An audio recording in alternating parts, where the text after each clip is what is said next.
हरे कृष्णा कृष्णा कृष्णा हरे हरे, हरे राम राम राम हरे हरे। कृष्णा कृष्णा कृष्णा कृष्णा हरे हरे, हरे राम राम राम हरे हरे। हरे कृष्णा कृष्णा कृष्णा हरे हरे, हरे राम राम राम हरे हरे। हरे कृष्ण गोविंद हरे मुरारी, हे नाथ नारायण वासुदेवा। हरे कृष्ण गोविंद हरे मुरारी, हे नाथ नारायण वासुदेवा। हरे कृष्ण गोविंद हरे मुरारी, हे नाथ नारायण वासुदेवा। हरे कृष्णा कृष्णा कृष्णा हरे हरे, हरे राम राम राम हरे हरे। हरे कृष्णा कृष्णा हरे हरे, हरे राम राम राम हरे हरे। हरे कृष्णा कृष्णा कृष्णा हरे हरे, हरे राम राम राम हरे हरे। लगन तुमसे लगा बैठे, जो होगा देखा जाएगा। तुम्हें अपना बना बैठे, जो होगा देखा जाएगा। लगन तुमसे लगा बैठे, जो होगा देखा जाएगा। तुम्हें अपना बना बैठे, जो होगा देखा जाएगा। कभी दुनिया से डरते हैं, कभी दुनिया से छुपते हैं। कभी दुनिया से डरते थे, कभी छुप छुप के याद करते थे। लो अब पर्दा हटा बैठे, जो होगा देखा जाएगा। लगन तुमसे लगा बैठे, जो होगा देखा जाएगा। तुम्हें अपना बना बैठे, जो होगा देखा जाएगा। कभी ख्याल था दुनिया हमें बदनाम कर देगी। शर्म अब में बेचा खा बैठे, शर्म अब बेच खा बैठे। जो होगा देखा जाएगा।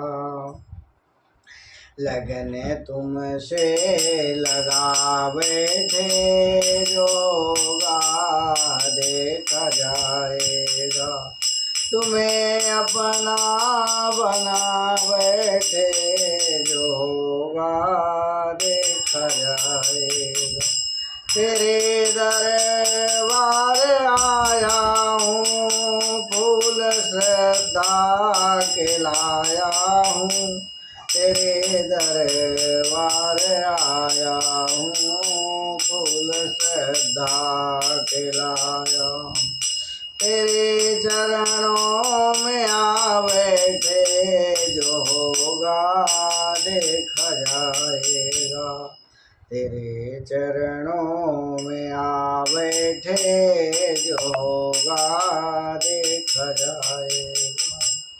लगन तुमसे लगा बैठे, जो होगा देखा जाएगा। लगन तुमसे लगा बैठे, जो होगा देखा जाएगा। तुम्हें अपना बना बैठे, जो होगा देखा जाएगा। हरे कृष्णा कृष्णा कृष्णा हरे हरे, हरे राम राम राम हरे हरे, हरे कृष्ण गोविंद हरे मुरारी, हरे कृष्णा हरे कृष्णा। आज हम भगवत गीता यथारूप अध्याय 8 भक्ति भगवत प्राप्ति श्लोक संख्या 3 का अध्ययन करेंगे। अक्षरं परम अक्षरं ब्रह्मा परमं स्वभावो अध्यात्ममुच्यते भूतभावो भवकरो विसर्ग कर्म संजितः। भगवान ने कहा, अर्जुन से भगवान कहते हैं कि अविनाशी और दिव्य जीव ब्रह्म कहलाता है। अविनाशी और दिव्य जीव ब्रह्म कहलाता है, उसका नित्य स्वभाव अध्यात्म आत्म कहलाता है। जीवों के भौतिक शरीर से संबंधित गतिविधि कर्म का सकाम कर्म कहलाती है। अर्थात प्रभुपाद जी ने कहा है कि ब्रह्म अविनाशी तथा नित्य है और उसका विधान कभी भी बदला नहीं जा सकता, किंतु ब्रह्म से परे परम ब्रह्म होता है। ब्रह्म का अर्थ जीव तथा परम ब्रह्म का अर्थ भगवान से है। जीव का स्वरूप भौतिक जगत में उनकी स्थिति से भिन्न होता है। भौतिक चेतना के स्वभाव पदार्थ तथा प्रभुत्व बन जाता है, किंतु आध्यात्मिक चेतना यह कृष्ण भावनामृत में उनकी स्थिति परमेश्वर की सेवा करना है। जब जीव भौतिक चेतना में होता है तो उसे संसार के विभिन्न प्रकार के शरीर धारण करने पड़ते हैं, और जब भौतिक चेतना के कारण कर्म तथा विविध सृष्टि कहलाता है। श्री प्रभुपाद जी ने कहा, वैदिक साहित्य में जीव को जीवात्मा तथा ब्रह्म कहा जाता है, किंतु उन्हें कभी परम ब्रह्म नहीं कहा जाता। यानी वैदिक साहित्य में जीव को जीवात्मा और ब्रह्म कह सकते हैं, किंतु कभी भी परम ब्रह्म नहीं कहा जा सकता। जीवात्मा विभिन्न स्थितियां ग्रहण करती हैं। कभी वह अंधकार पूर्ण भौतिक प्रकृति से मिल जाती हैं तथा पदार्थ को उन्हें स्वरूप मान लेता है, कभी वह अपराध्यात्मिक प्रकृति के साथ मिल जाती हैं, इसलिए वह परमेश्वर की तटस्थता शक्ति कहलाती है। भौतिक आध्यात्मिक प्रकृति के साथ वह अपनी पहचान के अनुसार ही भौतिक आध्यात्मिक शरीर प्राप्त करता है।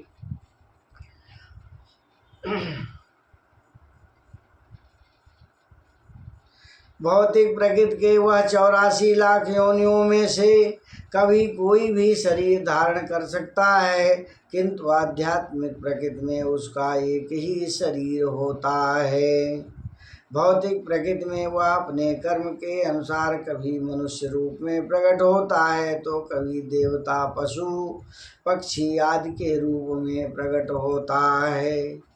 स्वर्गलोक की प्राप्ति तथा वहाँ पर सुख भोगने की इच्छा से वह कभी कभी यज्ञ संपन्न करता है, किंतु जब उसका पूर्ण क्षीण हो जाता है वह पुनः मनुष्य रूप में धरती पर वापस आ जाता है, और यह क्रम चलता रहता है, और यही प्रक्रिया कर्म कहलाती है।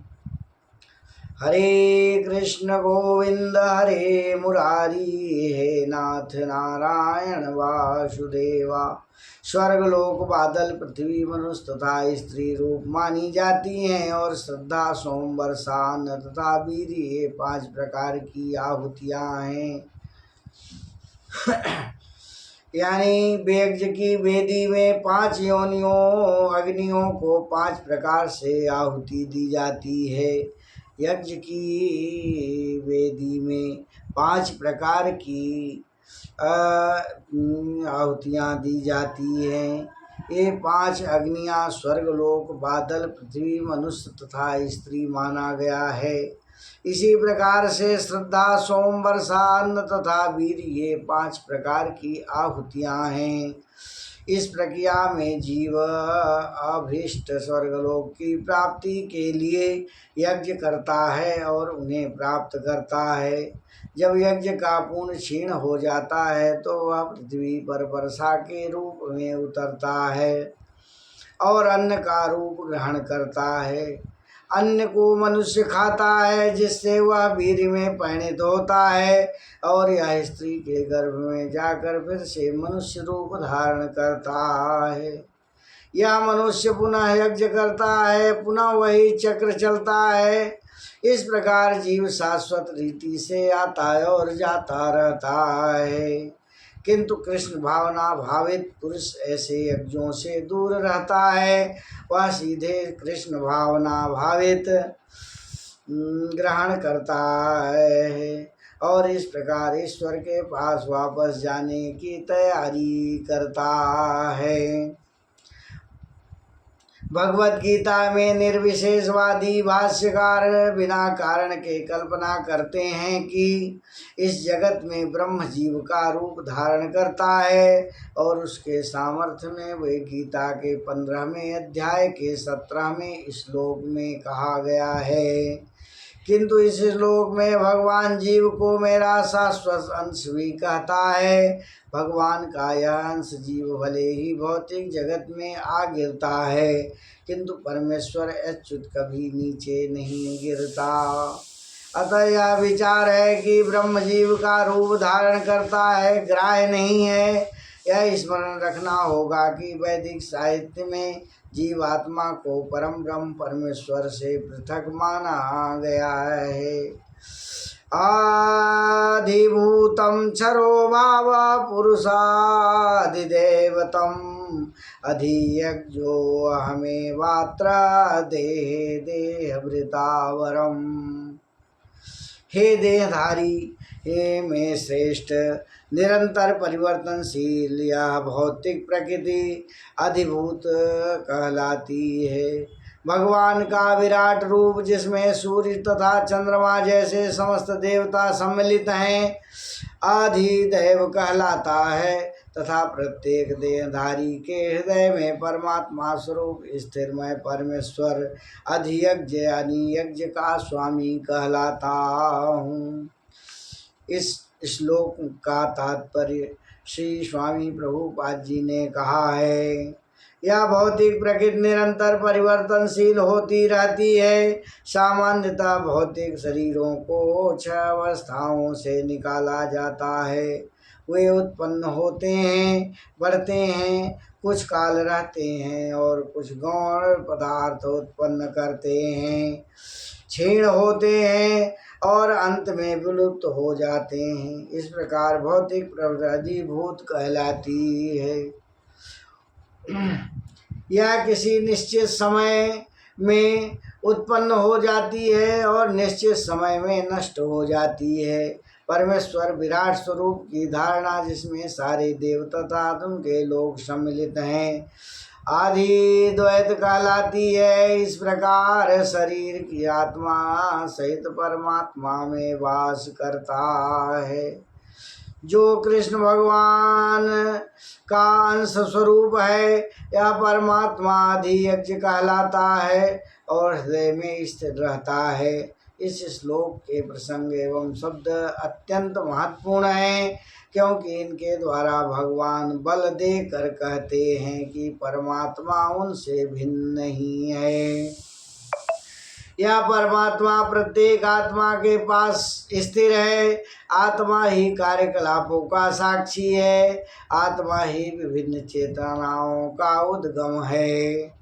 आत्मा प्रत्येक आत्मा को मुक्त भाव से कार्य करने की छूट देता है और उनके कार्यों की निगरानी करता है।